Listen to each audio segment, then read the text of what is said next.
Сәлеметсіздер ме 5-ші сынып оқушылары. Біз бүгінгі видеода Қазақстан тарихынан 4-ші тоқсанға арналған екінші БЖБ жұмысын орындайтын боламыз. Бірінші тапсырма: Сармат қоғамының ерекшеліктерін жазыңыз. Әлеуметтік қоғамдағы ерекшеліктер. Біріншісі, Сармат қоғамында әлеуметтік үйлесім болып, әскери демократия болған.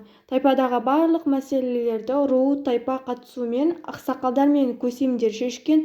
Сармат қоғамындағы әскери демократияның ерекшелігі: сармат әйелдерінің құқығы ерлермен тең болды.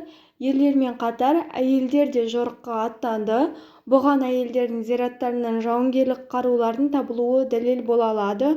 Шаруашылық өмірдегі ерекшеліктер. Бірінші ерекшелігі: ол сарматтар негізінен дала тұрғындары болды. Олар көшпелі және жартылай көшпелі мал шаруашылығын ұстанды. Сарматтар жылқы, ірі қара, қой, түйе өсірген.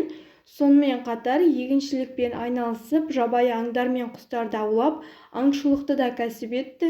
Екінші ерекшелігі: сарматтардың ыдыстары қыш пен металдан жасалды. Қыш құмыралардың түбі терең және кең болды. Тамақ дайындауға арналған қазандары темір мен қоладан құйылды. Торсық, саба, мес секілді ыдыстарды былғарыдан жасады. Сарматтардың баспанасы шатырлар мен күймелі арбалар болды.